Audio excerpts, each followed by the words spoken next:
part 5 of the Mostly Peaceful podcast. We are back. We have it. Yes. So, we pick up. Joe Biden has won the primary. It was a foregone conclusion. Not a whole lot to say about it at this point.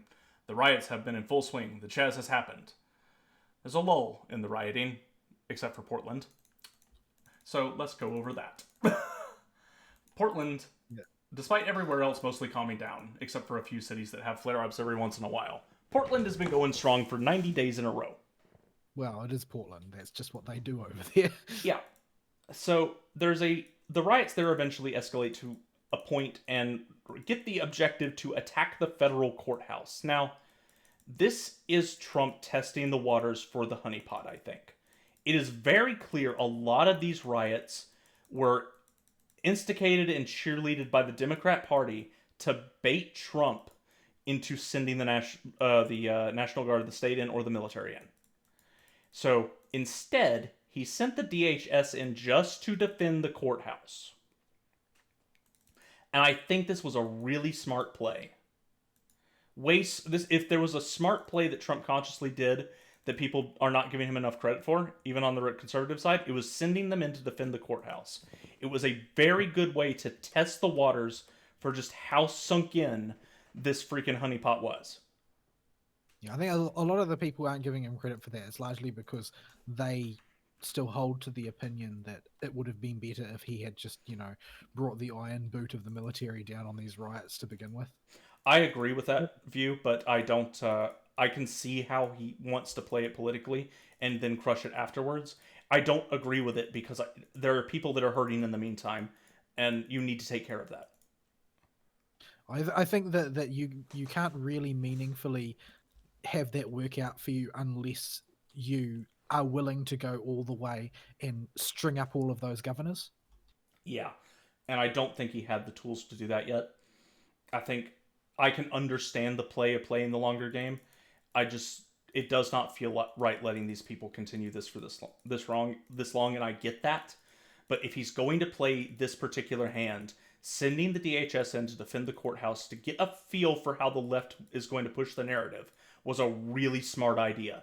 If they didn't react, he could keep pushing a little bit harder and a little bit harder until he could stop it out. If they reacted immediately, which they did, before the DHS was even there, we had narratives coming out about how he's sending secret police in.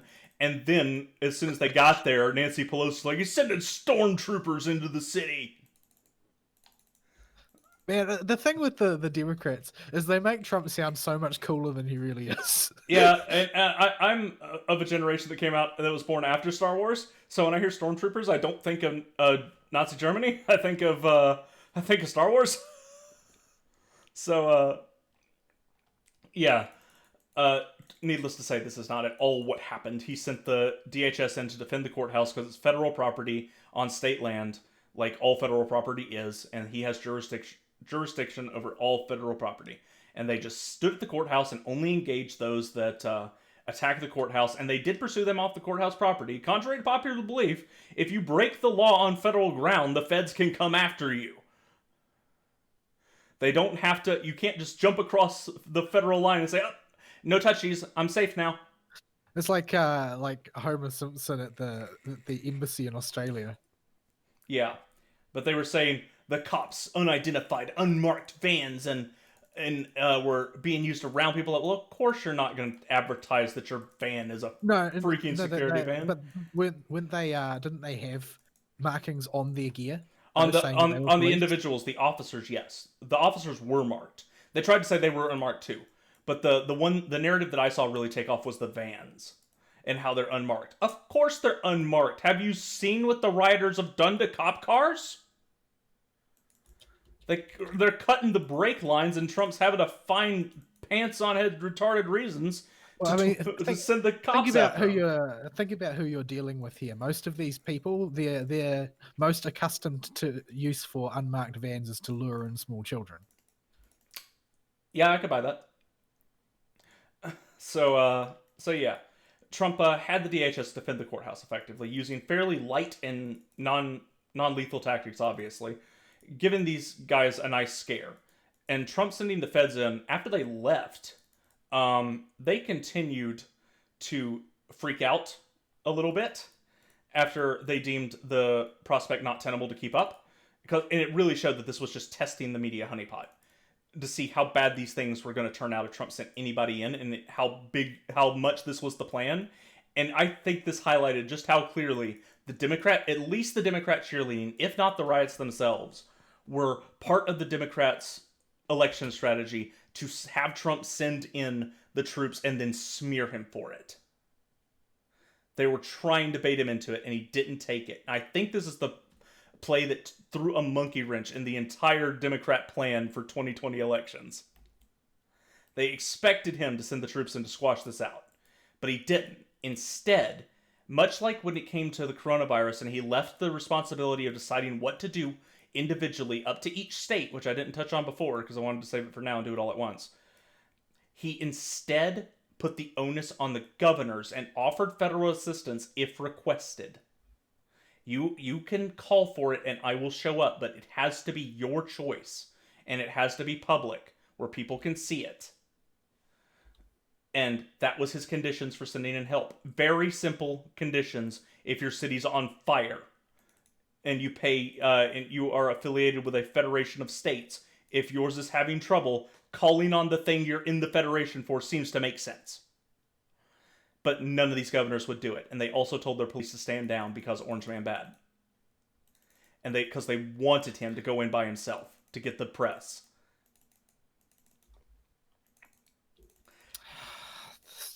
So grotesque. And it's so obvious. How are any of these people hoping to get elected again? I have no idea.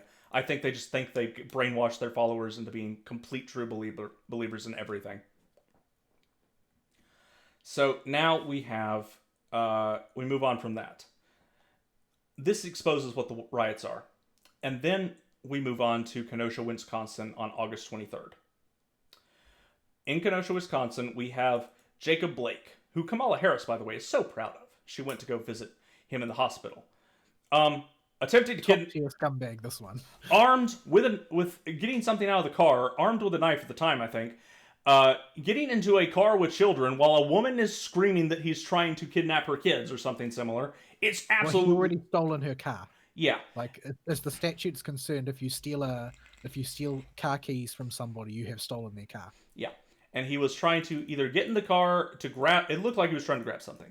The police see there's kids in the car. A woman is screaming the kids are in danger. There's an armed man getting in the car, either looking for a weapon or trying to get in the car to drive away. And so they do the thing cops are trying to do. They put bullets in his back. And this seems like it's such a transparent case of a good shoot. Yeah, like the cops did not hit the kids. The shots were all well aimed and dead on. No bystanders were even close to being injured. The perp survived. And the perp survived. He's paralyzed from the waist down, but honestly, if you're being a dick, you don't get to keep. If you're being a dick to kids, you don't get to keep yours. Sorry. You can have it be non-functional for the rest of your life. He ain't gonna be raping anybody no more. Yeah, so. he had I think he did have sexual assault charges against him. But yeah, yes, he did, and there was I think one of the open warrants against him was for sexual assault. Yeah, and there was a warrant for his arrest, by the way, just so y'all know. Like this dude, this is another perfectly clean cut case of cops did their job. Cops did the best they could, and there was no collateral damage aside from the one that is the aggressor and had broken the law, and not a small law at that. You notice the laws these people are breaking. If you look deep into all the riots that are rising up, the people they put George Floyd in a gold casket. The dude was a criminal and died of a drug overdose because he did not stop doing drugs that he had previously been a burglar to either acquire the funds or the drugs themselves for. And he got a gold casket. Did David Dorn, who died during the riots in his name, get a gold casket? No. The only mention I saw was a brief stint on Tucker. Knowles and Clavin talked about him, and he got a brief mention at the... no, he didn't get a brief mention. He got I think his wife came on at the Republican National Convention. But he did not get anywhere close to the George Floyd media outcry that George Floyd got. And yeah, so Jacob Blake, convicted of sexual assault, warrant out for his arrest. He's robbing a woman, putting her kids in danger, is armed, is clearly, a violent offender here that is a danger to the people around him and intending to do something bad, gets shot, and oh no, it's all terrible and Kamala's proud of him. Yep. Well, I mean, Kamala's almost as much of a scumbag as Joe Biden, and only for lack of having time to to build up as lengthy a resume. The only reason Joe Biden's more of a scumbag is because he's had time to build up international corruption instead of just being a vapid, say anything politician. Well, and all his kids are corrupt. I Yeah. guess. Like, I don't know. Maybe Bo's a real stand-up guy, but from that line, I'm not really sure I would believe it. Yep. So Kenosha's important because it gives us a case we started to talk about before. There was a boy that was young. He was 17. I sincerely doubt his parents approved of him doing this, and that's not a point. It's the squishier conservatives bring this up like it's relevant. It's not. The fact of the matter was the kid made a conscious decision to go to that town to not quote, but to give aid to anyone injured during the riots on both sides and to defend the businesses that he worked at or was friends with the owners of. It's not. I didn't see a clear answer to that. No, from what I heard, that was not the case. He was simply volunteering with the fire department. Okay, then that may be the case. He didn't have any strong. I haven't heard that he had any really strong ties to any particular person there. He was just there helping out, basically. Okay, so yeah, but either way, I've not seen anybody point out that he was doing anything bad, and all the stuff I've heard, while not clear cut because the media around these riots is completely impossible to parse, he was there for good reasons in all of them, and for the most part, now the media claims he's a white supremacist because of what happened. There's no evidence for this, and Linwood is going to have a field day again because they're trying to destroy this kid. They They gonna be bent over. Yeah, and just with Nick Sandmann, I think Nick Sandmann was under 18 when the event happened, and Kyle Rittenhouse was 17. So they're trying to destroy a kid, legally speaking. Kyle Rittenhouse. It's not just the media either. In this case, it was Joe Biden's personal Twitter account. Oh yeah, Linwood was so happy. I could practically hear him squealing across the country. His Twitter was, you could see his face beaming on Twitter, and he doesn't have a picture of himself on Twitter as far as I know. So Kyle Rittenhouse was at one of these businesses that he was ostensibly there to render aid to with the fire department or whatever, or because he was there. I don't know the actual truth. I'll have to double check everything there. But the point is, the case is that it's one of those situations where there have been so many different stories have been distributed that it's hard to tell which one is the closest to the truth. But none of the ones that have a shred of credibility paint him in a negative light. And there are photos of him cleaning up graffiti and helping people out all night long. And being generally neutrally helpful. He's even wearing rubber gloves just in case he touches somebody with the coof. Well, if he's dealing with open wounds, he probably should have something like that can be sterilized. He should not really be dealing with those IMO. Like the whole thing about him and giving aid to the injured, that really bothers me, because that bothers me more than the other stuff that he supposedly did. I don't mind if he shot them, but I don't think he should be helping them because he's not a medical professional. Well, he's a kid. He doesn't know any better. It doesn't matter the reasons he made the decisions he did. At the end of the day, he was confronted by a crazy commie Antifa agitator that who is on video saying, "Shoot me, gamer word! Shoot me, gamer word!" on the on camera to a bunch of conservatives that were there to counter protest. I guess I don't even know who he was saying it to at the time, but I don't even. What were there counter protests? I don't know. I wasn't seeing any. I was thinking about it as it was coming out of my mouth just now. I don't think there were. I think he was just saying it to. I think that it was because there were, people around who weren't with them. Yeah, I think that's the case there. So he winds up causing some kind of stir and attacks Kyle. This Well, no, part. basically, what I understood what happened is that the rioters had set fire to a dumpster and had pushed it over to a gas station because they were trying to set the gas Oh, station okay, alight. that was this. And Right, right, he right. went over and he extinguished it, and they were really angry about that because it sort of, curbed some of the chaos they were causing. And so they came down on him for it. Yeah, and this guy chased him down with clear intent to do harm. Um, There's he was apparently shot at first, from what I heard of the later videos that came out. yeah, I heard that as well. I had a brain fart about what actually caused the guy to start chasing Kyle at the start. So Kyle uh, shoots him, and he dies. Gets hit in the head, I think, the first guy. I don't think there's video of this one. I think there's just anecdotal reports and phone camera footage of around the area, but there's no footage of the actual shooting as far as I know. At least not clear footage. And then we have the chase. After this, because Kyle had some kind of AR slung around his shoulder.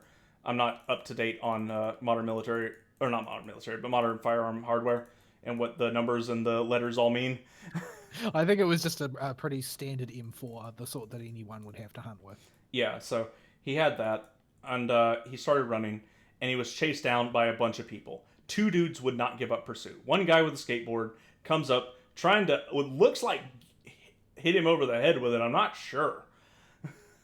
And so Rittenhouse put a bullet in his stomach, and he died. And then some commie with a firearm is chasing him, by the way, this whole time, gets within range of him, and Kyle shoots him in the arm that has the gun. The arm is completely turned into sausage. Yeah, the guy is pointing a pistol that he was not allowed to carry, by the way. Yeah. Because he's a felon, so he can't have a gun. He was pointing the gun at Rittenhouse's head when Rittenhouse pulled the trigger on him. Yeah. And all three of these people have serious criminal backgrounds. I think the guy that got shot in the gut was like I think he was a pedophile. He might have been just a regular sexual predator, but he was a convicted of something like that. One of them was convicted of domestic abuse. One of them was convicted of some pedophilia related crime. I can't remember whether it was just enticing a minor or whether he actually had sex with a minor. And the other one was can't remember. A felon for it was something. Some kind of felon. Yeah, I think maybe it was burglary or something. I don't remember what it was. Convicted But, felon. they were all bad people. Yeah, and clearly unrepentant based on their actions in Kenosha that night, chasing this kid through the streets. Now, this is the part where people like to start the arguments. Oh, he shouldn't have been there to begin with. Why was he there with the gun? Blah, blah. None of that matters.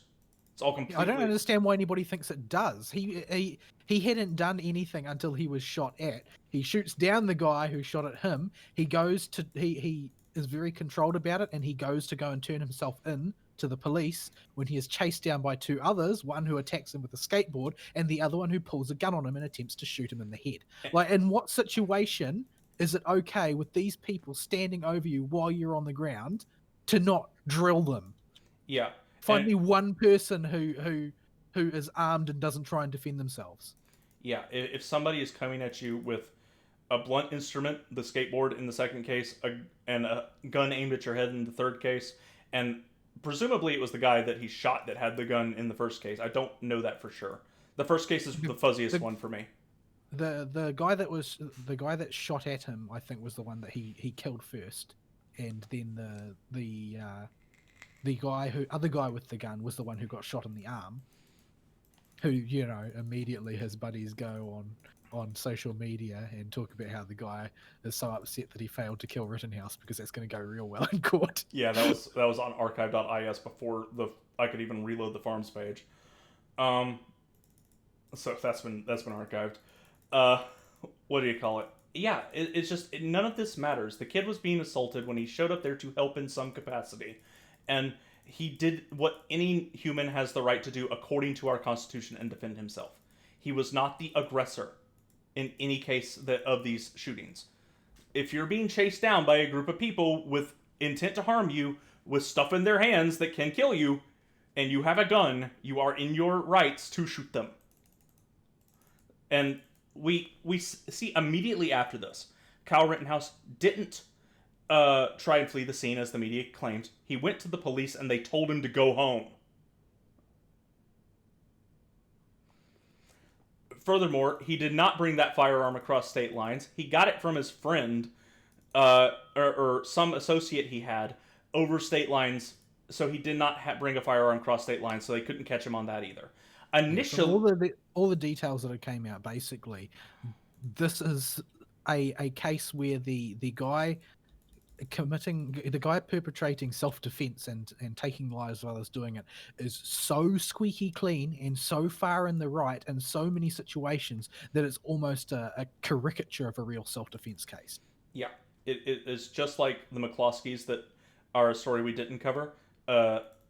Older-ish, late 50s-ish looking couple that defended their home by standing outside with guns when a mob of people broke down the gate to their gated community and were marching through. Did you see that they had the famous photographs of them standing outside their property holding guns? Mm-hmm. They had those printed on Christmas cards for distribution. Yeah, and there was a big lie that even I believed for a while, because it managed to penetrate so hard, even in the conservative circles, that these people were, full-throated Democrats on top of everything else. No. These people were conservatives in a liberal neighborhood and had supported Democrat candidates like all rich people in big cities, but they were conservatives. So that was one thing with the McCloskeys there. But back to Kyle. Kyle gets home, and eventually he goes to the police. He goes to the police when they call him, and he turns himself in. The DA, I don't think, or the police commissioner, was not going to charge him originally because it was so laughably self-defense. No case could possibly be made for anything else. Well, the mob went and screamed at them, and instead of behaving like, adults that have self-efficacy, they caved to the mob and charged Kyle with, I think, first-degree murder. Yep, first-degree murder. Plus, he was charged with 2 first-degree murder and 1 attempted murder. Yeah, if I recall correctly. Yeah, he is very clearly. This needs to be blown out of the water and will never make it through appeals. This is what we can only really describe as a fully grown adult attempting to sacrifice a child to the mob.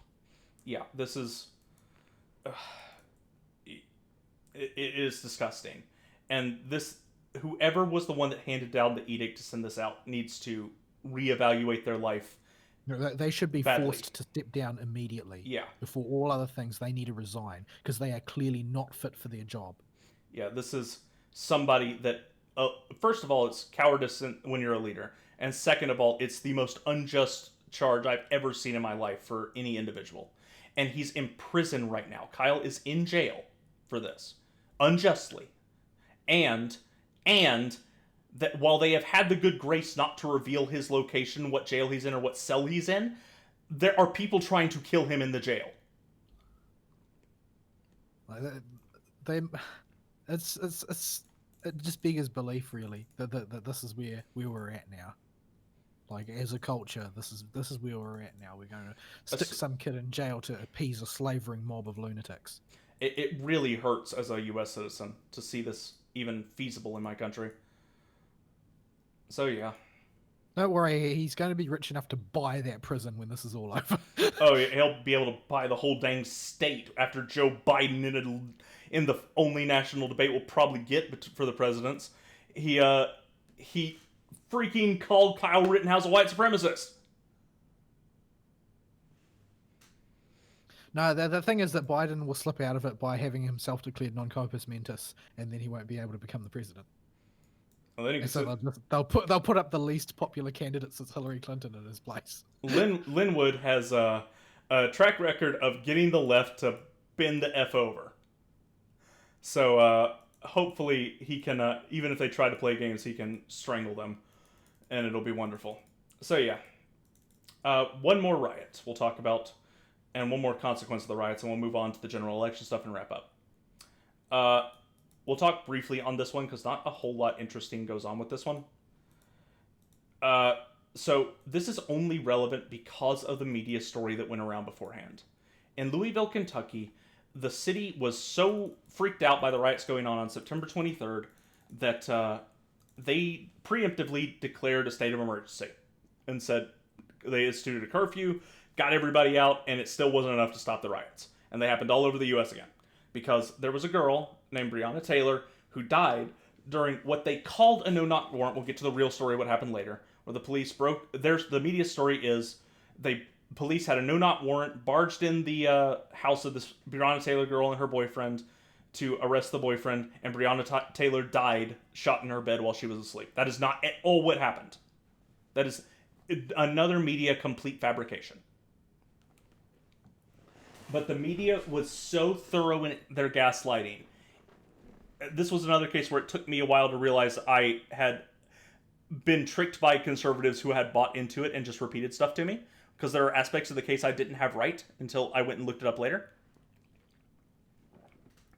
So, first off, the only charge that was leveled against the officers when the verdict came down, because of course this had to go to a hearing, that was blown out of proportion by the media. It makes sense to have a hearing, at least, and a review of the incident whenever a police officer shoots somebody. But we don't need a freaking trial every single time when a cop shoots somebody doing their job. It's getting ridiculous. Well, it's past ridiculous at this point. But the only charge that was handed out was the lightest federal offense you can get. Still a felony, but it's like wanton endangerment with a weapon or something like that. It was a slap on the wrist, relatively speaking, for what all these other DAs are charging people with. It was an appropriate charge for an appropriate offence in that case. Yeah, one of the officers shot through the wall into another apartment when they broke into he was panicking and mishandled his weapon, and he should be better than that. So yeah, it's so he did get hit with that, but it was just one cop that had that happen. So what actually happened during this police raid on Breonna Taylor's apartment? Well, turns out her boyfriend wasn't just a dude that had... You don't get no-knock warrants for no reason, and they did have one, but they knocked anyway. So the idea that the no-knock warrant was carried out as a no-knock warrant is BS. We have the entire apartment complex that are as witnesses that say that didn't happen. They knocked first. So after that, the cops were not getting an answer. Breonna Taylor and her boyfriend were doing something in their room, and their story is that they thought, the boyfriend's story is that he and Breonna thought it was some associate or ex-boyfriend of Breonna's that was involved in some drug smuggling or selling or something drug-related ring they were intertwined up with. So these people were involved in either the sale or distribution of illegal drugs in Louisville. And the police apparently had enough evidence for a warrant for at least the boyfriend's arrest. And Breonna Taylor, as far as I know, was under surveillance because she was really suspicious as well, and probably in on it. Breonna Taylor and the boyfriend's bedroom was upstairs. They were both downstairs when the shooting took place. Breonna was not in her bed. The cops did not return fire until the boyfriend had shot one of them in a major artery in the leg, where if medical assistance was not available immediately, he would have died. And unfortunately, Taylor was caught in the crossfire in this, and he did drop the weapon quickly, but Breonna had already taken a shot when the boyfriend had shot somebody. So because the boyfriend was trigger happy, his girlfriend got shot. That is the actual story. Also, the Breonna's car was wanted for investigation with connection to a homicide. Oh yeah, that too. I forget about that part. Like, these are, as the phrase goes, bad hombres. Yeah. So the only charge that they can realistically stick in this case is wanton endangerment with a weapon or something similar. I forget exactly what the charge is called. On the cop that accidentally shot a bullet through the wall into the neighboring apartment. And it was only one bullet. The rest of the shots were fairly on point for a guy that had just shot a cop. They at least hit them in the same building, at least. They hit Breonna, not the guy with the gun, but he did drop the gun fairly quickly from what I understand. Didn't matter. Breonna was a warm body and a cop had just been shot. The moral of the story is, don't start a gunfight with the cops if you're afraid of being shot. Yeah. So, this was grounds for rioting. Because of course it was. This was where the religious chanting of "Say Her Name" became very, very popular. Even before this, you had Rand Paul, who we brought up a few times in this podcast, uh, was the author of the act for his state called the Justice for Breonna Taylor Act to ban no-knock warrants, which is a bad bill on Rand's part. It's a really dumb one because it's reacting to a problem that didn't happen. It's still consistent with his sort of Yeah. anti-authoritarian streak. So Yeah, but he had a group following him around DC saying "say her name" in relation to Breonna Taylor, when he's the one that authored a dang bill that has her name in it, in the title. they don't care about that. They don't know anything about what the law actually says. I know, but it's not, just not important to them either. They aren't interested in getting justice for Breonna Taylor. They never were. it's just I bring it up to point out the absolute ridiculous hypocrisy that is the left when it comes to stuff like "say her name." They don't care if you've already said their name. There is no appeasing these people. They're going to chase you around Washington D.C. and scream at you. No, it's the thing is it's not about justice for her. They don't care about that. They don't want justice for Breonna Taylor. Breonna Taylor is just a convenient warm body, or a cold body now in this case. All that they want is to bend you to their will.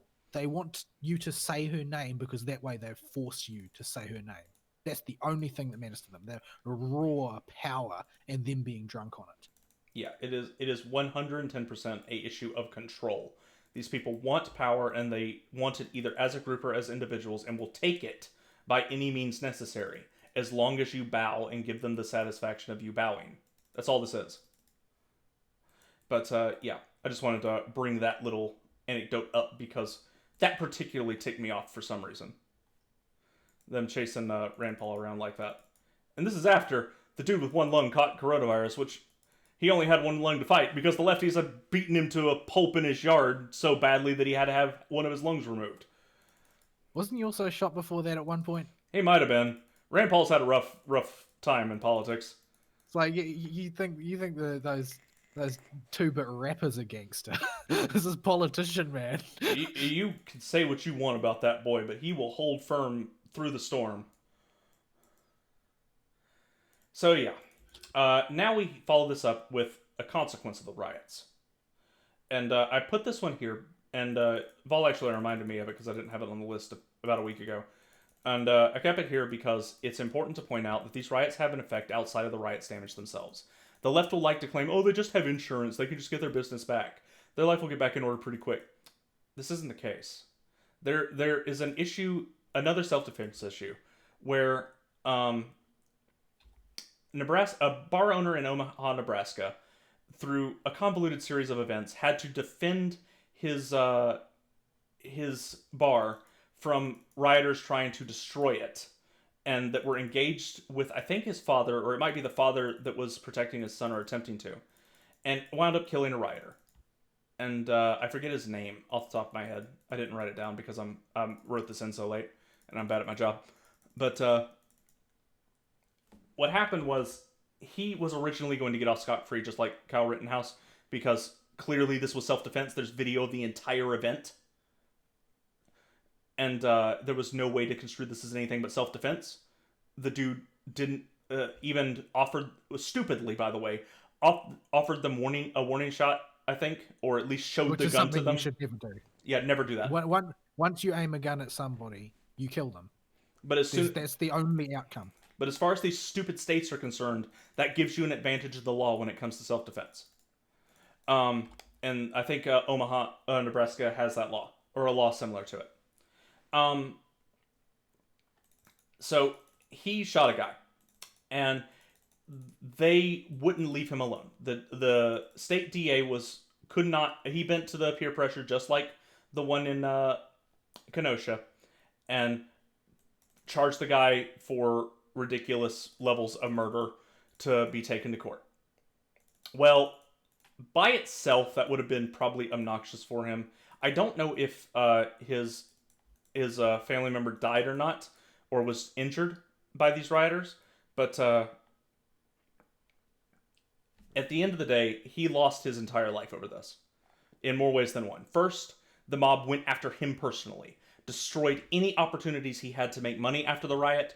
The city was obviously a wreck, especially the area around his place where the rioting was. He could not run his business anymore. He was forced to close. The mob was harassing him both online and in real life, and he could not make a living. And stack that with the coronavirus going on and the polarization caused by the current political climate. The dude, for some reason, was in Portland, despite having to being supposed to turn himself in the next day, and he shot himself. These riots are not just about the property that's being destroyed or whatever moral outrage you're talking about right now. They have real consequences for people that have real lives that are being literally destroyed by this. And if you push somebody to a point where they have no hope, which is very plausible in situations this charged, you wind up with stuff like this. And the fact that the left not only doesn't acknowledge it, but encourages it and promotes this kind of outcome is the most disgusting thing about the current series of unrest and lockdowns going on. This scenario, as described, is the purpose of cancel culture. This is the goal. This is what they want for this. They want to be able to nominate any person they want and have that person ended. That is the purpose. That is the goal. That is why they're trying to normalize this cancel culture thing. That is why they're telling you cancel culture doesn't exist, because they want the superpower to basically, write someone's name in their death note on social media and that person is over. Yep. It is it is a very dangerous fire they're playing with this. In more ways than one. They do not realize how badly this fire can turn around and burn them immediately afterwards. Number one. It will burn them. Yeah, it will burn them. There's nobody who is ever going to escape it once it becomes the thing, the done thing. A monster like this unleashed will kill everybody, and then the last person will use it to kill themselves. Yeah, it always goes. It is wholly not sustainable by as an idea to begin with, and these are people that have no business having their lives ruined over either anything they've done in the past or some perceived slight you have in the current day. These people have worked really hard for everything they have, for the most part. Most individuals in the country that have made their way in life, the United States does a good job of providing a path to livableness through hard work, if not outright success. And destroying that with stuff like these riots, this cancel culture, or this coof is unacceptable. Period. Life is not about seeing how many days you can check off on your calendar before you finally check out. And this is something the left does not understand. Well, even if they did, they wouldn't care, because they don't have enough power. They don't have enough power. That's all they care about. They don't have enough power. They need more power. And in order to get more power, they will sacrifice anything. And in the current situation, their objective is to tear down all the fundamentals of the society in the West and rebuild it in a way that suits them better. Yes. And it is not something I enjoy having to put in such stark and clear terms that paint such a gruesome picture, but it's the truth. And I can't just censor myself because the picture's not pretty. So, pay attention to this kind of stuff and call it out as we move on to the current election cycle and your best way to act by voting. These crazy Democrats out of office at every single office that's available to be voted in this coming November. And vote in person, by the way. We'll get to why in a bit. But before that, we got one last event that happened. This is what I was foreshadowing earlier when I said I even engaged in what could be construed as grave dancing. Because there's a whole lot of tap dancing when someone dies, even especially on the right, if they're political opposition. People have a inclination to say, you should treat the dead with dignity and respect, and that is true, but I am not going to overlook what type of person they were just because you want to have decorum. That, by the way, their entire life has been against and working to deconstruct. So, Ruth Bader Ginsburg passed away officially, or had her phylactery destroyed, on 9/18/2020. The girl was tough. I will give her the props there. She lived and stuck her butt in that seat for as long as she could to try and outlast Trump, but she passed away this September. Well, the left aren't very happy about her attempt to do that either. No, and everybody on the left was calling her out. Well, not everybody, but a bunch of people on the left were calling her out that were the more pragmatic lefties, that she should retire while Obama's in office because they ain't gonna get a shot to replace her if she dies while the next president's a conservative. But they were eventually quit talking like that when they thought, oh well, we're just gonna coronate, Queen Hillary. That didn't go so well for them. So a lot of conservatives are bending like she led this great, wonderful life, and yeah, she is actually a hard worker.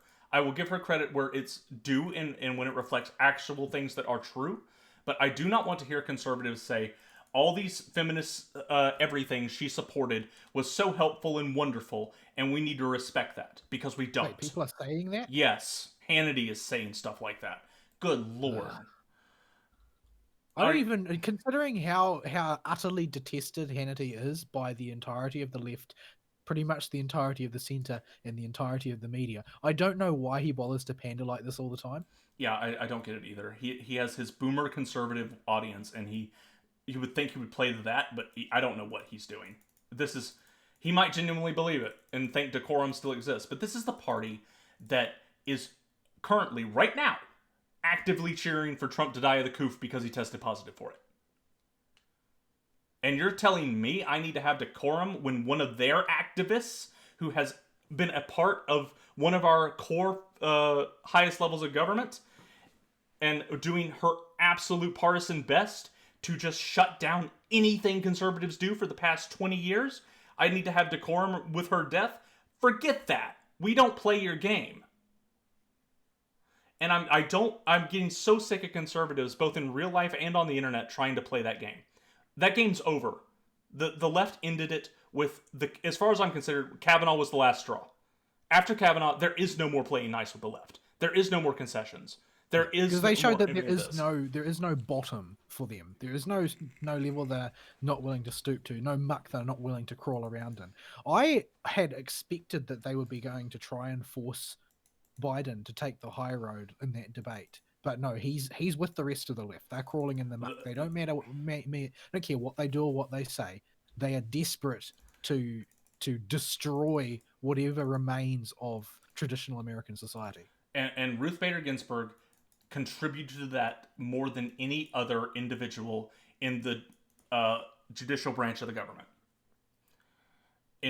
For her entire life, basically since ever since she's been appointed, after the first few years, while she was buddies with Antonin Scalia, and that is laudable, and that the left and right could I'm getting a bit tired of hearing that, to be honest. Yeah, that is laudable that they could reach across the aisle. That is not the environment we live in anymore. The left and right cannot be friends. If you are ideologically attached to either one in any way, you cannot be friends with them, because your beliefs will differ in such a way as to be the equivalent of fundamental religious differences. Sometimes literally fundamental religious differences. At the point the left has reached, it is no longer sane to trot that out as something that makes her exempt from criticism. It's also not clever to say, "Oh, you're just advocating for division. You're a bad person." We're already divided, you idiots. You can't actually go back. You've got one pole which believes that truth exists and the other one doesn't. Yeah. As a fundamental, like how can you bridge that divide? It doesn't matter how you discuss any topic if it doesn't matter who makes the better case. Yep. You're not discussing something anymore. You're talking into the wind. That's all there is. You can't. The way things currently are, you cannot discuss something with a partisan leftist because they don't believe that it matters who explains their position better, who makes the case. It only matters that you were born with the wrong skin color, or the wrong genitals or whatever, and that makes you evil. That's the only thing that matters. So you can't have a discussion with those people. It doesn't mean to say that there aren't lots of people you can have discussions with, because there are a lot of people who sit in the middle who just haven't had to think about these things in any great depth, and would much rather if they were left alone so that they didn't have to. Unfortunately, everyone's hand is being forced by a bunch of ideological sociopaths. Yes, and it is just not. It's just not worth it to forget the damage that Ruth Bader Ginsburg did as a partisan on the court. And it is very important to point out why she was a bad justice, why she screwed up. Yes, she had accomplishments, great. I'm sure she worked really hard, and that aspect, sure, laudable. Everything she did on that court is hot garbage. Yeah, And I'm sure that Hitler worked really hard setting up all those gas chambers. That's what we're talking about here, because her death toll is just as bad. yeah, like the Roe v. Wade discussion, if you fall on the conservative moral end of abortion, she is complicit and one of the chief instigators of the death of millions of babies. Yep, and honestly, I think that I think I did hear her say that she didn't think it was a good decision, but the reality is that she didn't care because it got her what she wanted. If you She pull, she is in the no truth faction. That was her fundamental basis of her judicial philosophy, was that there's not any ultimate moral good or evil to be respected. You can just reinterpret the Constitution in accordance with the feelings of the day. yeah, That's fundamentally how she decided things ought to be calculated. And you can't you might as well not have a constitution at that point. I don't even understand how anybody can say with a straight face that that is in fact judicial philosophy, because there's no judiciousness to it. yeah, You're just doing whatever you want. relativism like that and case by case basis have no place inside of a structure of law. If you are deciding an outcome based on the written word that people have put down on paper before and precedent people have set, the individual case matters significantly less than what the law says and what actually happened. How it feels to you at that moment, or the circumstances surrounding what happened, are completely irrelevant and are best left to the event itself and the people immediately involved. You, as the judiciary, do not have the luxury or the responsibility to be relativistic about any point in a case. A case is at your doorstep because relativism didn't work. People could not say, "Oh, well, in this situation, it's okay," or "It's not okay." So they're coming to you to give the objective line that says, "Okay, according to the law, this says this, and you did this according to the law by definition. Therefore, you receive this punishment or are let go." I mean, the ruling on Roe v. Wade was based on the idea that people should determine for themselves what is just and unjust. Yeah, That's what it says, and it's emanations and penumbras. That is to say, fan fiction, constitutional fan fiction. it makes no sense for a judiciary branch of the government to say you can have the power to judge instead of us what is morally correct, even though we have a whole series of laws that we interpret for so that you don't have to do this if it gets to the court to begin with. Yeah, it was a nonsensical judgment, and she upheld it despite the fact that she didn't believe that it was a very good judgment, from what I've heard, because it got her what she wanted. Yeah, That's all she was concerned about. I hear a lot of blithering about how she had a really consistent judicial philosophy, even if we disagreed with it. Well, number one, it was a judicial philosophy that murders millions of babies, and number two, I don't believe for a second that she wasn't just an activist. she Like, was. and how could you possibly make that case? I don't know. I don't know why they try Like, and make that case. when you fundamentally change legal precedent at the Supreme Court level in order to get something that you think is a legislative priority, despite the fact that there is literally no constitutional justification for it, and instead to support making one up, that's an activist move. That is not a judge move. Yeah. So Ruth Bader Ginsburg is being held to be as because the left can't read more than one book. the Dumbledore of the Democrat Party is my favorite one. She is treated like a saint. I've seen her compared to Mother Teresa and all I kinds of mainly see other. her compared to Princess Leia. That's the one that I've seen going around the I've seen most. that one a little bit too. Yeah, it's these people are just infatuated with RBG, and what's hilarious is seeing the posts around of people asking these people, okay, so which of her rulings did you like the most? And they don't even know Roe v. Wade. Well, I guess they also don't know that she's another one of the old school who hates the darkies. Yeah, so she was a very old lady, and she is getting way too much credit in the right wing media and around, I think. And in general, I've never been wished for the death of an individual, but I've been very happy to read some obituaries.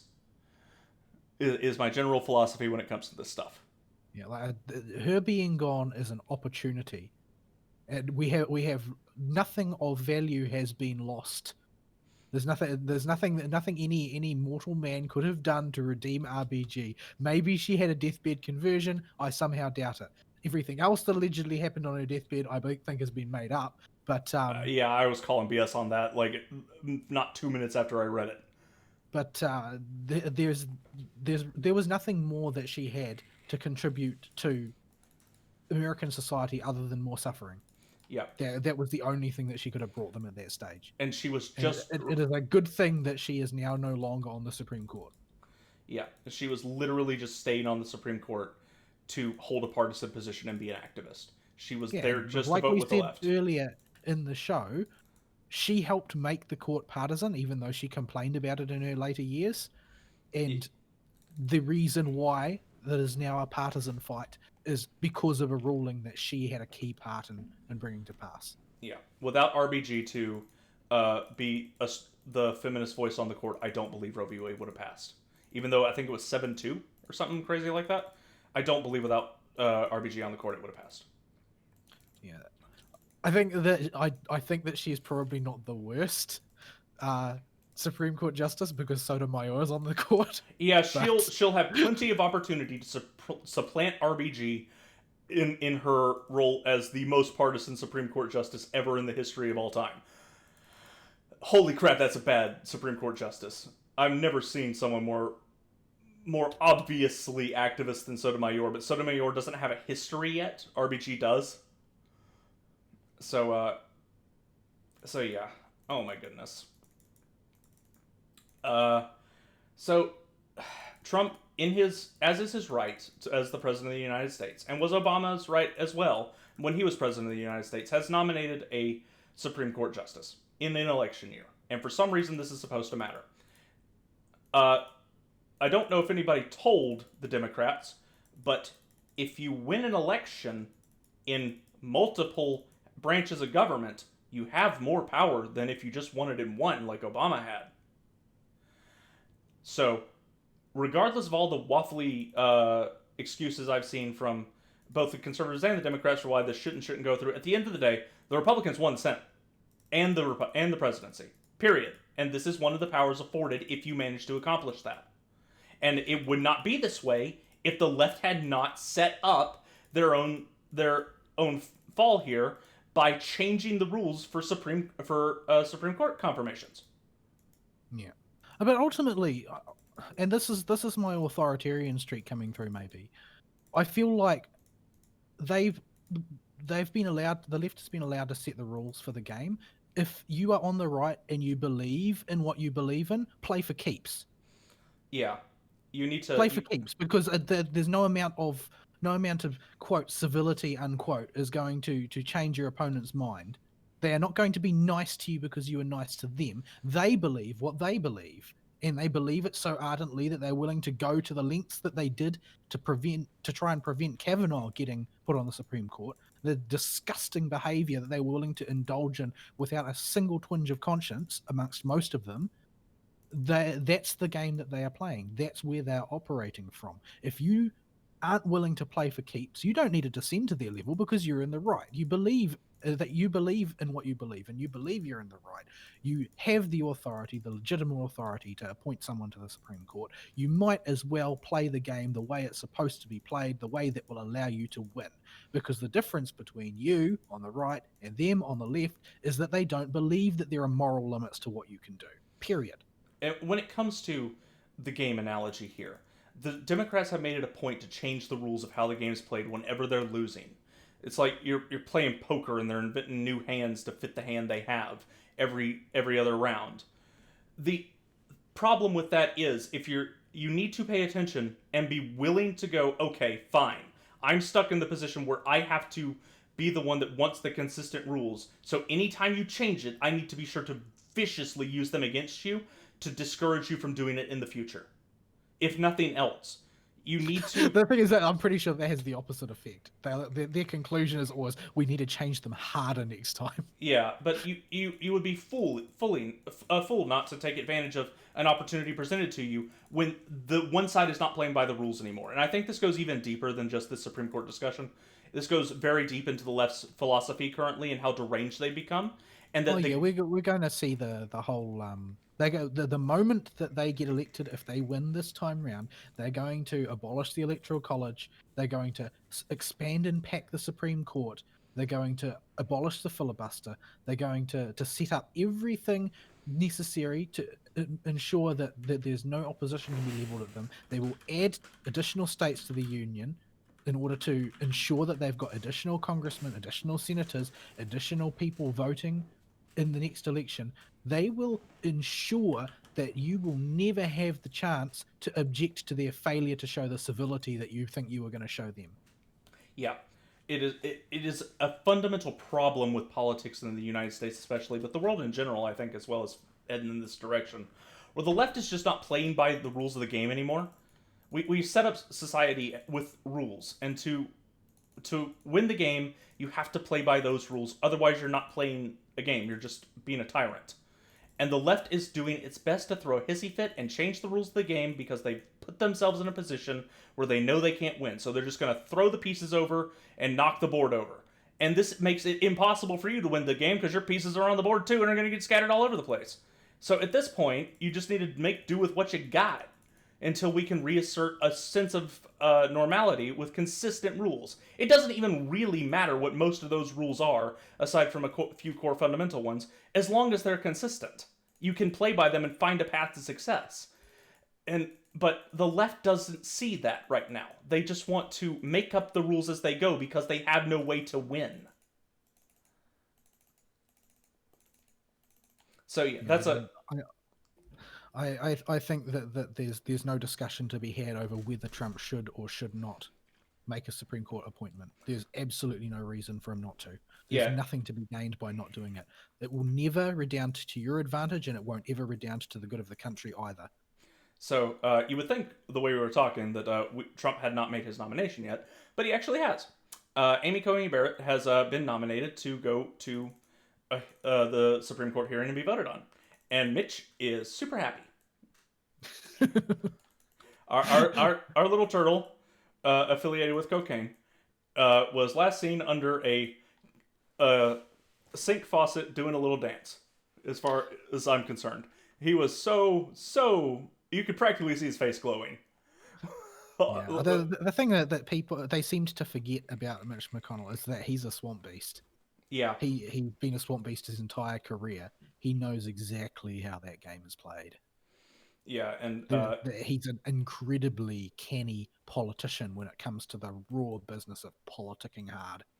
Yeah, and Cocaine Mitch, his whole shtick is getting conservative judges as far as stuff that most conservatives approve of Mitch doing.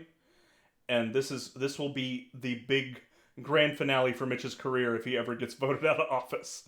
He'll be able to hold this one forever. He appointed Amy Coney Barrett within 90 days. Or got her confirmed within 90 days. And the real, we have not seen this go to the hearing yet as of time of recording. We're recording this on October 5th, October 4th to October 5th. We ran the whole night. It's 4:30 in the morning. But it's going to be heard by the Supreme Court. They're going to vote on it. And Mitch apparently has the votes.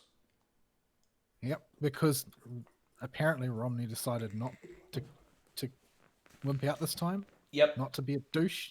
Like, So I'm surprised, but now the left is telegraphing they're going to do something stupid, but we couldn't delay this show forever. So I'm sure there'll be stuff to talk about. We may do episode 1 laughing or feeling sympathy for poor Amy Coney Barrett as she's raked over the coals for quote uh promoting the kingdom of God or something like I that. thought I thought they were gonna get her for trying to like colonize her adopted children or something. Oh yeah, she has. Didn't she adopt some Yeah, Haitian kids or something? she's got a pair of adopted children from Haiti, yeah, and apparently this is an act of racism and evil Yeah, because race mixing is bad or something. I yeah. guess like you're not supposed to have a mixed race family. That's evil. The evil white women, taking them kids out of poverty into a good home where they can learn how to live a proper functional life. No, oh no, the racism. Well, the thing is that, and that's not just silly though either. That's what the left genuinely believe because they need to have those minority groups in a position where they're utterly dependent on government. They don't want them to have good families. Yeah, and That's why they've gone to so much effort to try and destroy the African American family. and been very successful at it with a whole lot of dependence programs as well. Look up the Great Society, by the way, folks. Since I don't have to censor myself as much, LBJ is keeping black people down in the poor neighborhoods by just keeping them stuck on government assistance and offering them no incentive to go strike out and make something of themselves when they are fully capable of doing so. It's not a coincidence either. He said as much. That was his intention. Yeah, but the left treats this like a conspiracy theory. Beyond the point of the uncensored show. Yeah, like it is so uncontrovertible that was his intention because we have him on audio saying it that you would think it'd be okay to say, but this will get you lynched by the current media if you dare bring it up. It is the ultimate wrong thing to point out that the government is just trying to get people of other races than white, but especially black people, stuck on the government so that they are become dependent and A, vote for them, and B, they can rule over their lives. When these people are perfectly capable, when put in a sane environment that is not fostered in government dependence, of striking out just fine and having a proper business and acting like normal regular folk. But yeah, there are a lot of wild things that they could potentially Accuse her attempt. Yeah. Well, not just accuse her of, like laying aside an actual hearing, because the hearing there may be some among them who are canny enough to realize that the hearings categorically go bad for them at this point. They're only bad optics. There's no way for them to come out of it not looking demonic. So in that case, I expect them to do something that will make the 2020 story shine even more brightly in terms of madness. So I'm thinking that Nancy Pelosi will try and use the powers of Congress to involuntarily declare that COVID has made the president unfit for office, and that for some reason Pence is not capable of taking over it, and then declare herself the new president of the United States. I've seen some people on Twitter floating this idea. Because it would be really funny and really 2020. It would be. But I think... I don't think they'll try anything after the disaster that was Kavanaugh and the disaster this year has been for their optics. To try and go after Amy Coney Barrett would be political suicide. They might be so deranged. They haven't stopped them already. Yeah, they might be so far gone that they just go for it anyway.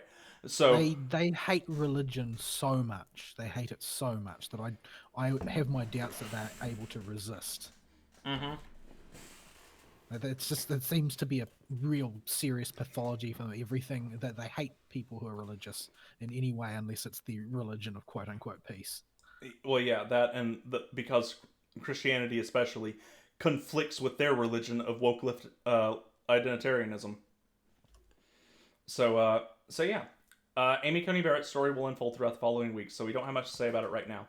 But Trump has done his job. Mitch is very happy to do his job. And I'm, other than being very disappointed in the response of some of the media figures on the ostensibly conservative side, everything seems to be going okay with that. So Yeah, we'll see how that goes and see how low the left sinks. Although I did find it funny that most of Twitter was threatening to burn down the country if Trump dared appoint somebody, despite the fact that they've already been doing that for the past, like, what, 5 or 6 months? Yeah, it's not much of a threat at this point, bro. Yeah, you already did that. My favorite response in that vein was somebody was saying Trump better not appoint anybody to the Supreme Court or nominate anybody to the Supreme Court. And somebody responds, or what, you'll riot?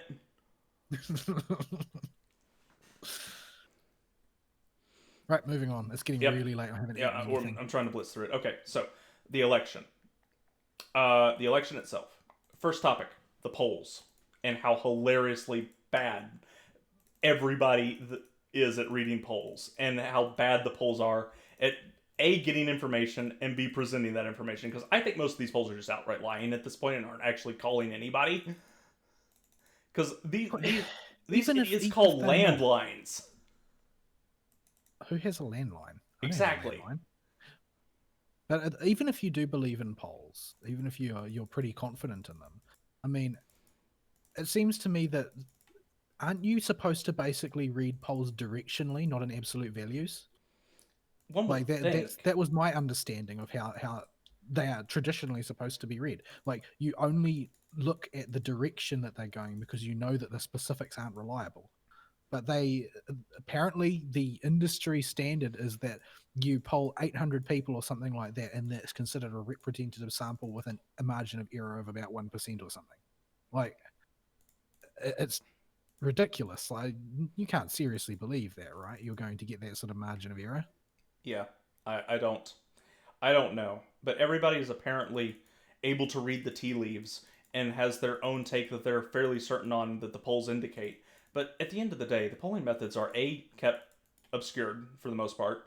B, we don't know the individuals that are conducting these polls or how they're asking the questions, even if we do know the ostensible methodology they claim to use. And whatever letter comes after the one I just said, I forgot where I was counting. People aren't going to tell you they're voting for Trump in the current day and age because we have cancel culture. If somebody from the New York Times calls you and go, "Hey, I'm doing a poll to see how you currently feel about President Trump, and are you voting for Trump or Biden?" You're gonna say, I'm voting for Biden," and hang up the phone. Yeah, there seems to be a weird tacit assumption on the right at the moment that there's no such thing as people who answer polls incorrectly. People lie to them I'm not on. really They see sure people lie to them why. to tell a better story on Facebook. You think they won't do it to protect themselves from a proven mob of people that are coming after your livelihood? You're insane if you don't think that. It's all very, very strange. That I don't think that there's any good reason to believe that the polls give you an accurate view of how people are divided up. Because if they did, we would have seen a little bit less of this 99% chance Hillary Clinton is going to win business, and then she gets beaten out at the polls. I mean, at the polling booths. Yeah, they got so BTFO'd in 2016. You would think these conservatives that were giving them credence in 2016 would be like, well, they were pretty wrong last time, so I don't really know where it's going this time, but and try and keep their extrapolations stuck in that frame. But no, they seem to genuinely think they can read the tea leaves. I think a much better way to judge public opinion. There are two methods that are tied into the same thing, and that's getting your butt out of your chair, stop looking at the polls, and walk around town. And count the Biden signs. Yeah, count the Biden signs, count the Trump signs, see what people are, which candidate people are more excited for. Look at the population of the people that attend the events for each one. I mean, Biden's trying to use the coup to disguise the fact he has literally no support, but the enthusiasm for Trump is still off the rails, both on the internet and in real life. People love to vote for Trump. He's a showman. He gets people to show up. People are excited. Enthusiasm is there. The base is rallied. You see Trump signs everywhere. You see maybe one dinky Biden sign once every few counties.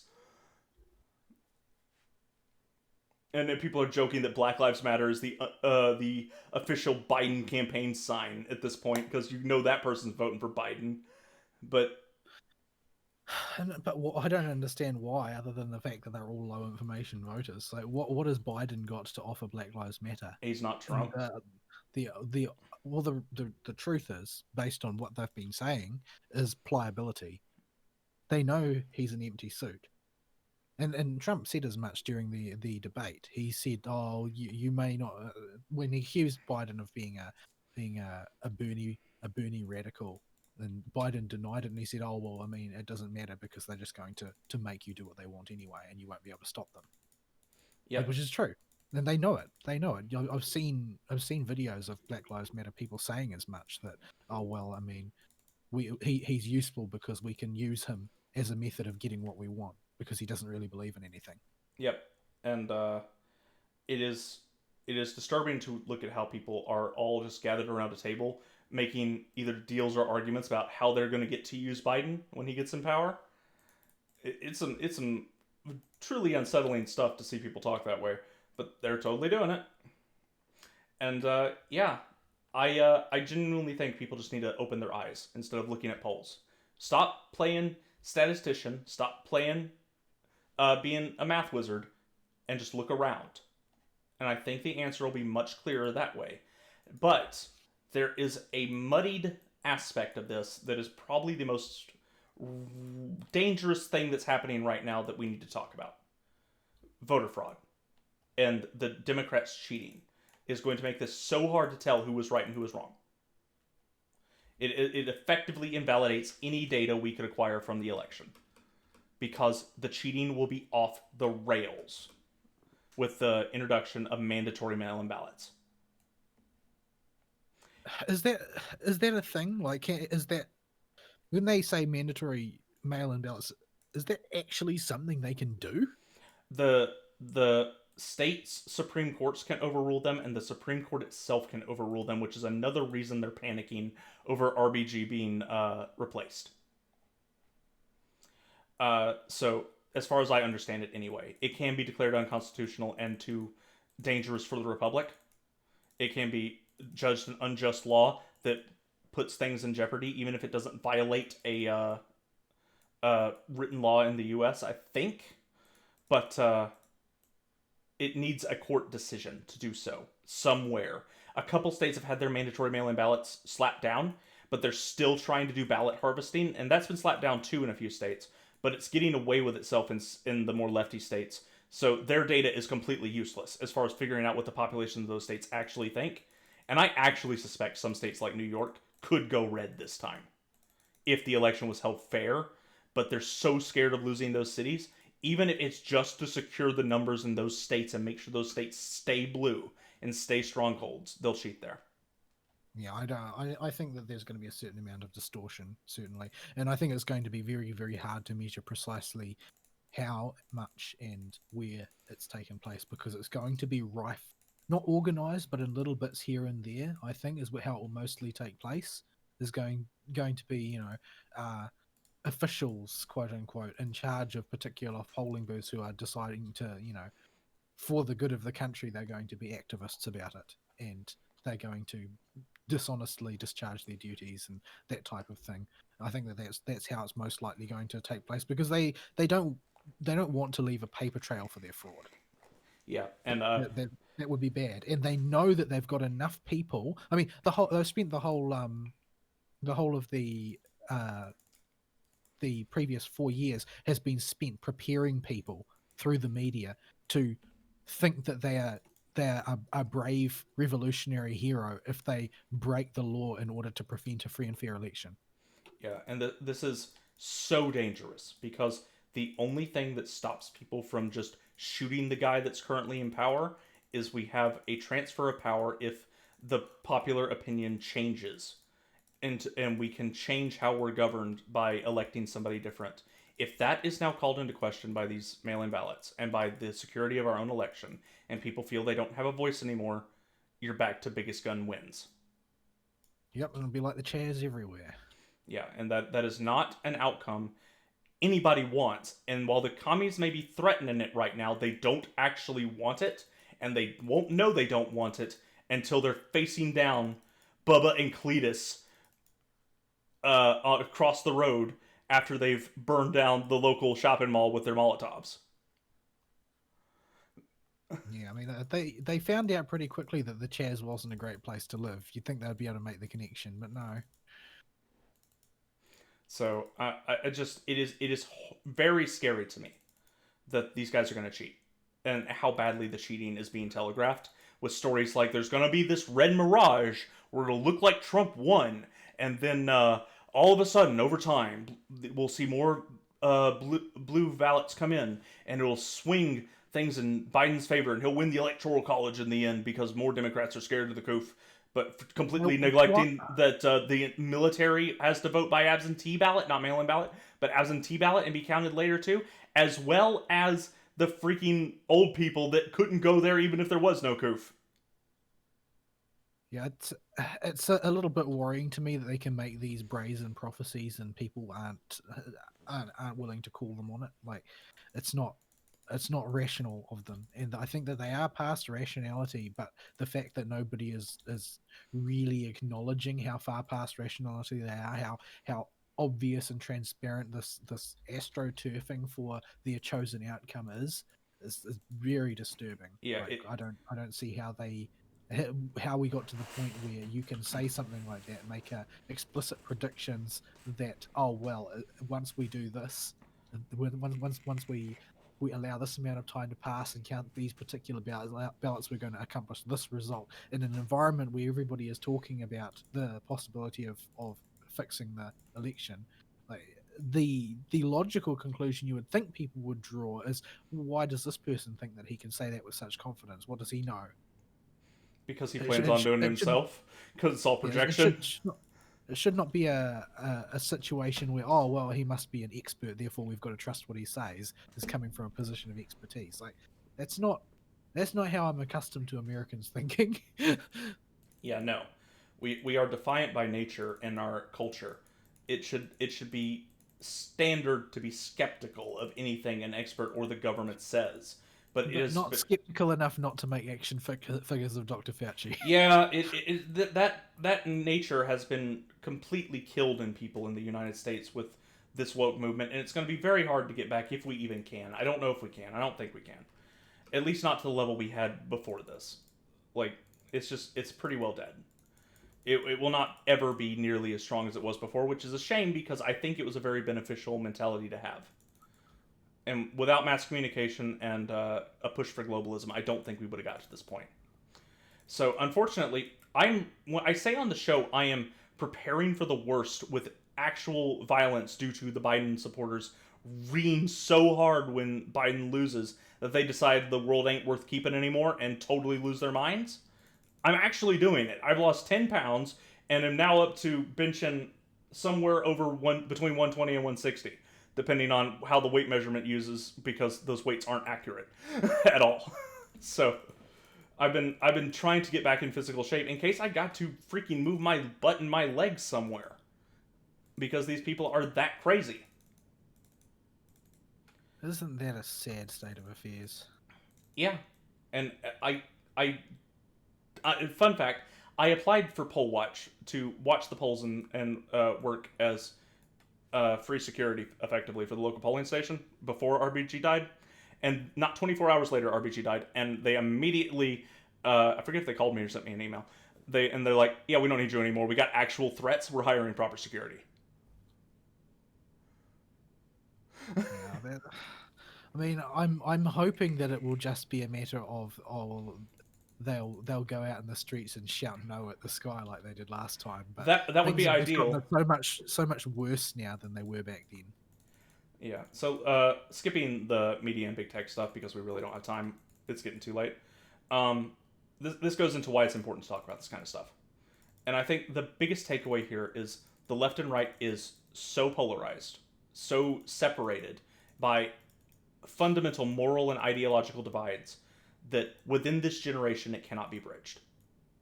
It is actually impossible. It might be impossible, period, with the current paradigms as they are, and one side will have to collapse completely, and the remaining side will have to split to get back to a normal political dichotomy. Because the way we're going right now, it just ain't tenable forever. Something's got to give. Either ideologically something's going to break, or if history repeats itself, people are going to start shooting somebody. Yeah, it's a sad reality, but I mean, this is where Marxism goes. This is where leftism goes. Socialism, fascism, they're all of a kind. They all are from the same family tree, and they all result in the same sort of violence if you let them take hold. Yeah, You don't gently and democratically force out fascism. It simply doesn't happen. Which is why they are able to convince so many people that they're fighting fascists, because everybody knows you have to fight fascists to get rid of them. They just don't realize that they've been persuaded that they aren't the fascists. yeah, They're so brainwashed, so deeply embedded in the ideology that they can't see which way is up anymore. Uh, The the country that I live in has had a complete collapse of the right. The right does not exist anymore. There's left and then there's slightly further left, and there's very little difference between them. And we never had any kind of violence, and for that I'm thankful. The left evaporated because people basically became so deeply slothful at such a ridiculously quick pace that the the spirit of this country basically disappeared. yeah, There's nothing left of New Zealand as it once was. The closest thing you can find is, rugby. The enthusiasm people have for the game of rugby. That's about the only spirit left in the entire country. That's what has happened to New Zealand. We avoided the violence, and we've just settled into a slow decay. And I'm not really sure what is worse, to be honest, because I can't see my country ever going back, yeah. because it's lost the will to do so. And I think we're going to run into this issue with people are just generally becoming lazy. You and me talk about how even though I have a full work schedule, that is unthinkable for some people. You work a truly ridiculous number of hours because your company's falling apart and you're working for a broken company. But and I still have a full time job where even if I don't work them back the normal work hours and have to and my job's broken up more, I wind up in total working the same as anybody else with a full time job. Yeah, the thing is that you actually are in the same position as me, or at least you were until very recently. Yeah, You were working a ridiculous number of hours, and what was the reason? Because you had a lazy, slothful boss. yeah, and it had to be compensated for. And this, I think, is what's done a lot to pull us in a similar direction to get to a point where we're recording a political podcast, is seeing just how lazy people have become. And that if you don't step up and take responsibility in your own life and your life around you and realize that you cannot make other people do something, you have to do it yourself. And there are a lot of people that are just there to be lazy, and if you cannot excise them, you need to work around them and squash them and make them so insignificant that it's easy for them to be gone in your workplace, or make them so that they're stuck in a position where they have to work or starve if talking about politics.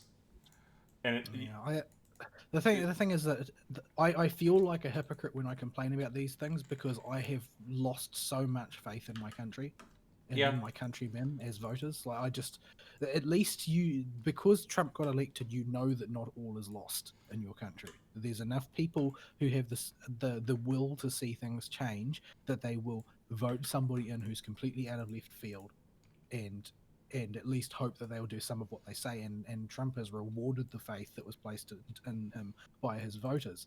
In my country, like, I'm relegated back to, I'll probably vote Conservative, even though they've got 2%, which is below threshold in the parliamentary system. That means you get no representation.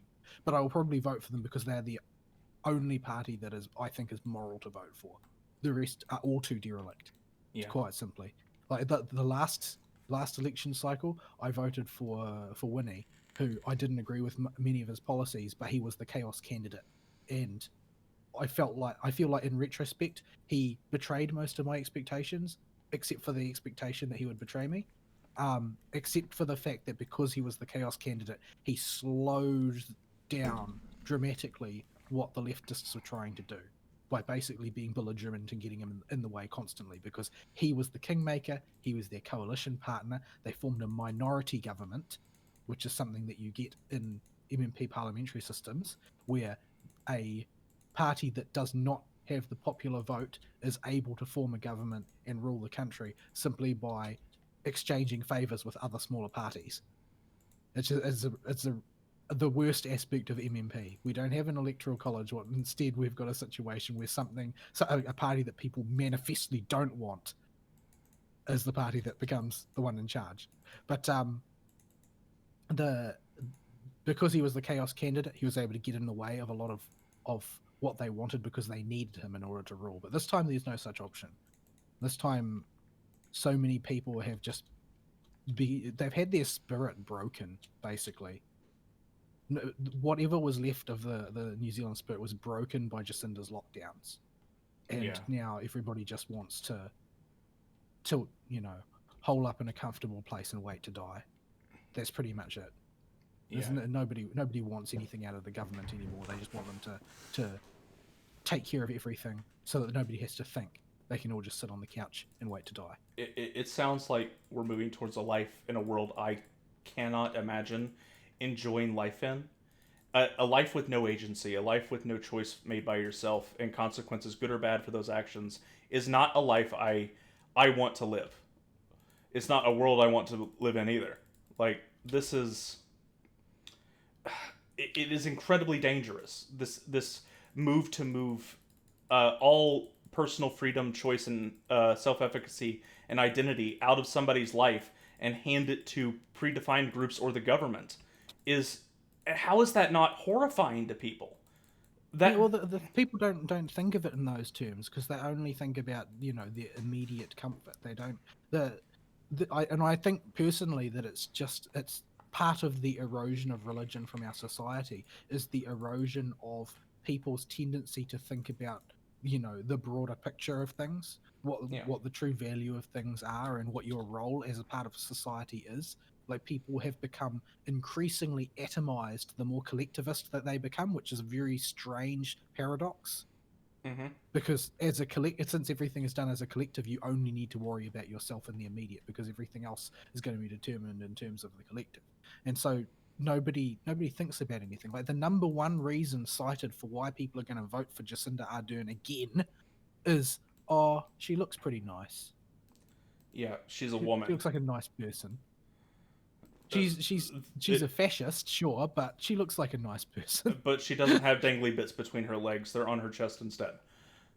Like, she's a real hopeless individual whose one skill is PR, and she treats the populace in a very patronizing fashion. Basically she talks to the New Zealand people like a kindergarten teacher talking to rambunctious children. That's her tone of voice. Yeah, every time you sent me anything where there's a clip of her talking somewhere in the article or something, it just makes me cringe and I can't actually listen to it and have to read it instead. Yeah, there are people who think that that's representative of her quality of character as opposed to her, her barely veiled contempt for everybody in her country.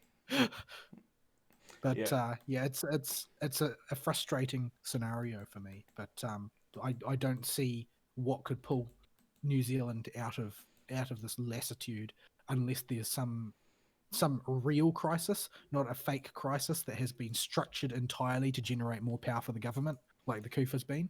Yeah, I can see maybe the U.S. having a political dichotomy shift or breakdowns in some way due to our election. Because while we had Trump, and that is a hopeful note that Trump got elected and gives us a chance to rally and try to crush this. If the left's institutional power is stronger and too pervasive for the average person to penetrate with this, and we're stuck having to deal with them anyway because they cheat or whatever, or just start canceling people or making life unlivable if they don't get office, and also don't jump out, it can turn into a hope spot really quickly, where that hope can boil over into something much more painful and dangerous in the short and long term, because we had the opportunity to try and fix it and couldn't, so morale is shot, and it gives the left the time to simmer and stew and be extra energized when they strike back. Yeah, the only advantage that we really have in our situation is that we don't have a left any more than we've got a right. Not among the people. We don't. we don't have a surge of people who are willing to riot in the streets. We've got the same usual, fashion activists and latte liberals in the big cities, but none of them have a shred of motivation for the same reason that no one has the motivation to oppose them. Everybody is lazy. Because even if they're committing acts of evil, the rioters in your country at least have the motivation to riot. Ours don't. Ours sit on their duffs and act as leeches on the system to bleed everybody to death one drop at a time. Yeah. So, so we don't. Again, we don't have the violence, but because we don't have the violence, we also don't have anybody with strong ideological commitments. So, the right person in the right place could theoretically enliven the country again, but it would literally take divine intervention to do it. Yeah. You would have to have maybe a George Washington type figure or something cause a shakeup that will probably be violent when it happens if you were to get your country back to the way it was. To return to a point where the country is even remotely close to how it used to be. In the US, we are at a tipping point this election that is just not easy to quantify because of how big it is. Letting the left get control now is dangerous, and I have trouble selling this to people until I point out what goes on with it. So think of it like this: like I was thinking about this example the other day and had some traction with it when I brought it to somebody else. Like you and me have fought several times, like loud, angry fights, at least about 2 or 3 times that I can remember off the top of my head. But at the end of the day, we're adults and we can get over it and talk to each other and get back on track in talking terms, usually within 24 hours. The left can't Yeah. do that. If the left fights with somebody, that person must be destroyed. And that has had a surprising amount of traction the few times I brought it up in the past month. That with people that are more squishy or more centrist, that if their friends are not their friends on the left are going to throw them under the bus the second they think it gets them a few brownie points on social media, let alone if it's something actually worth fighting about. Yeah, once in a while, I'll I'll put on in the background one of Sargon's live streams or archive thereof, and he gets a lot of questions in his super chats and whatnot. But the single most common question or comment that gets super chatted to him seems to be, how do you deal with the fact that so many of your friends leave you when you become when you decide to deviate from the leftist orthodoxy, because that's what they all experience. They all like, how can I cope with this? I thought they were my friends, and it turned out that as soon as I disagreed with them, I wasn't anymore. He hears this literally every stream, sometimes multiple times. Yeah. And the answer is there's only one answer to it. Rip that band-aid off. It hurts. It's going to hurt. You're going to realize you were deceived your whole life by a bunch of people that were really close to you, and either because they've become ideologically infected and had very little self-agency of their own and could not resist, or because they actively chose to take this up because they truly believe it. It doesn't matter, because at the end of the day, they're not really your friends if you have to shirk what you really believe about around them for fear of whatever they'll say or do. That doesn't sound like a friend to me. That sounds like a mob out to get you. So, so yeah, that argument has had a lot of traction. You also can just look at who's the instigator in all this stuff. All the topics we talked about. None of this has been spearheaded by the right, and I think that's abundantly obvious to anyone that's read anything other than MSNBC. Yeah, I think that what the media did is that they prepared people to make the assumption that that was the case, so that they wouldn't read beyond what MSNBC tells them. Yeah, and that might work for their diehard base, but I think outside of it, and the people that are more I liberal don't think it's squishy. just their diehard base, though. I think that they have prepared people so thoroughly to just accept that story that people are doing it without thinking. Like I was, I was a bit disappointed to see that how fanatically left wing Ursi is when he posts on Twitter. Like, Yeah, and he doesn't really have any reason to be that way, as far as I can tell. He's not an activist or anything. All he does is do the gay man's version of you know, cam girl streaming on Twitch. Like that's what he does. Yeah, That's his whole shtick. And yet when Trump gets the coof, the first thing he does is post about how he doesn't believe that he could be so fortunate as to have something like that happen to Trump because Trump's such a liar. That's probably fake. yeah, and Like, how do you become that person? you get stuck in it. I think through just repeated instances of everybody in your immediate personal life and the media and all authority figures you trust taking Democrat as the default position for my entire life. The default position for most people outside of the South has been Democrat, and the South's been moving that direction. And it just became so normal to think somebody was a Democrat if I didn't know anything else about their beliefs, because it was a good chance that's true. Just because that's what most people take as a default position, or will at least present, due to fear for the stuff we mentioned before with even proto cancel culture, where you would still be looked down upon and made fun of for it if you were It not just a it Democrat. seems weird that you're willing to accept so much into your life over that. Like, how many of these people, these default liberals that loathe Donald Trump, can explain what Donald Trump has done that they hate so much? Almost none of them. In fact, I'd wager to say probably none of them, or they had their facts wrong if they do.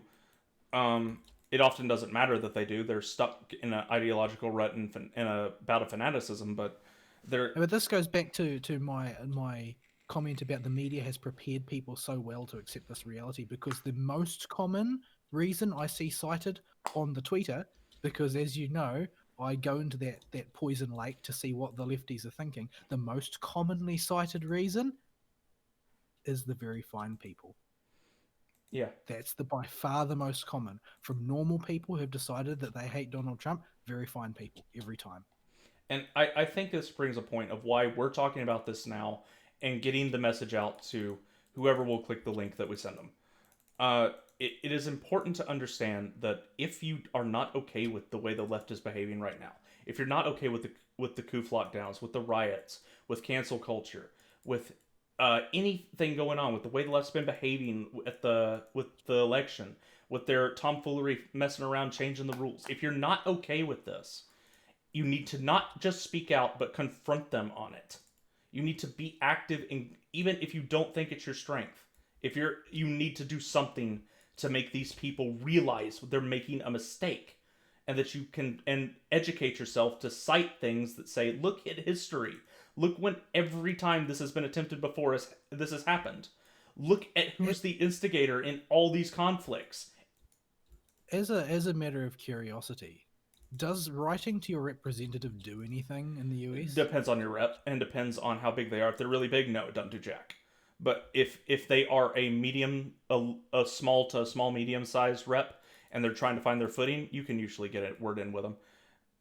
I usually write mine anyway when there's a major issue, just to say I did something, anything to do something, because this stuff is important. This is why you take a history class in high school, and it's a mandatory class.